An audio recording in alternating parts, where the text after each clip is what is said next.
지구인 여러분 사랑합니다. 어떤 어린아이가 있었는데 그 아이는 밤이 너무 무서웠어요. 밤은 왠지 어두워지고 사람들이 잠에 들고 나서 죽는 것 같았어요. 밤이 없으면 좋겠고 낮만 있는 세상이 왔으면 좋겠다는 생각을 했어요. 그래서 신이 그 아이의 소원을 들어줬어요. 어떻게 됐을까요? 네, 그 행성은 모두 다 죽었어요. 끔찍한 일이죠. 낮이 있으면 밤이 있어야 돼요. 양이 있으면 음이 있어야 돼요.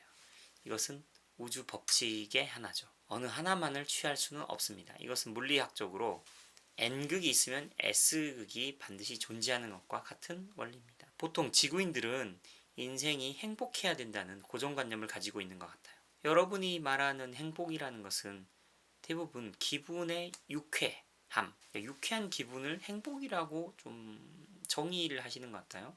그것은 항상 남만 있기를 바라는 어리석은 아이의 생각과 같아요. 인생은 기분이 유쾌한 일이 있었다가, 그러니까 뭔가 일이 잘 풀리면서 좋았다가 또 그 일이 끝날 때쯤 또 다른 새로운 고난이 또 생겨나죠. 그럼 다시 그 고통을 이겨내고 극복하면 또 다른 또 유쾌하고 잘 풀리는 일이 생겼다가 또 막히기도 하고, 낮과 밤이 순환하는 것처럼 기쁨과 고통이 공존하는 거예요. 그래서 김연아 선수의 인생 좌우명이 No pain, no gain이잖아요. 그러니까 pain을 고통이라고 생각하면 gain을 여러분이 말하는 행복이라고 생각하시면 될 거예요. 행복한 것과 불행한 것, 행복한 것과 불행한 것, 기쁨과 고통, 기쁨과 고통. 이것이 순환하는 것이 좋은 인생이라고 보시면 돼요. 그런데 보통 사람들이 기쁜 일이 있었다가 약간 고통스러운 일이 있으면 이것은 내 것이 아니야. 내 인생이 뭔가 잘못되고 있어. 라고 이렇게 밀어내려고 하죠. 이걸 받아들이지 않고 어떤 유쾌한 감정에 머무르려고 하는데 그러한 특정 감정에 고정되려고 할수록 오히려 인생은 안 풀려요. 고통스러울 때는 고통스러워야 돼요. 고통스러움을 충분히 겪고 이겨내야 이게 사라지는데 이겨내고 사라지려고 하는 것을 두려워하거나 피하죠. 예를 들어 볼게요.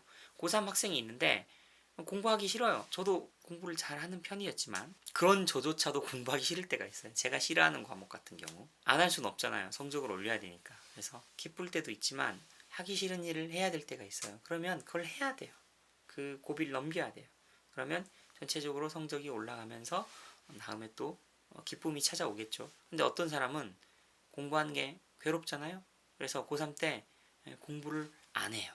그래서 먼저 기쁨을 추구하죠. 고3 때 남들 공부하고 있을 때 놀러 다니고 뭐 연애하고 그런 데다가 시간을 많이 투자해서 그땐 되게 기쁨이 오거든요.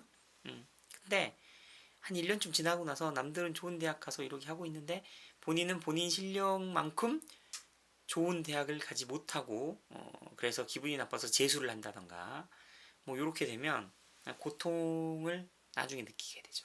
그래서 이제 제 인생 철학 중에 하나가 액티브 페인입니다. 그러니까 능동적으로 고통을 먼저 맞이하는 거예요. 그러니까 먼저 열심히 뭔가 빡세게 일을 먼저 하는 거예요. 그러니까 치과 공부 같은 경우도 남들이 이런 거 안 해요. 저처럼 막 열심히 교합도 공부하고 세미나도 다니고 이렇게 먼저 고통스럽게 뭔가를 하니까 나중에 환자를 만났을 때 편해지죠. 환자 오면요, 솔직히 말하면 다 보여요. 이걸 어떻게 해야 되고 이러이러한 문제가 발생할 수 있으니 이걸 어떻게 피해가야 되고. 그래서 먼저 고통을 겪었기 때문에 나중에 기쁨을 느낄 수 있는 것이죠. 그래서 오늘 이야기의 핵심은 뭐냐면 자신에게 고통스러운 일이나 좌절이 오더라도 피하지 말고 그것을 반드시 정면 돌파하셔야 돼요. 그래야 순환이 되면서 다른 일이 생기는 거죠. 자기 인생에 고통과 좌절이 올 때 이거는 내 인생이 왜 이렇게 불행하지? 이건 내 것이 아니야 하고 자꾸 밀어내고 현실 도피를 하게 되면 여러분의 인생은 바뀔 수 없습니다. 고통과 좌절을 즐기세요. 피할 수 없으면 즐기시고 그걸 넘어서세요. 함께 오늘의 이야기 제 인생관이에요. 액티브 페인, 능동적으로 고통스러움을 맞이하세요. 빡세게 사는 거죠. 이만 마칠게요.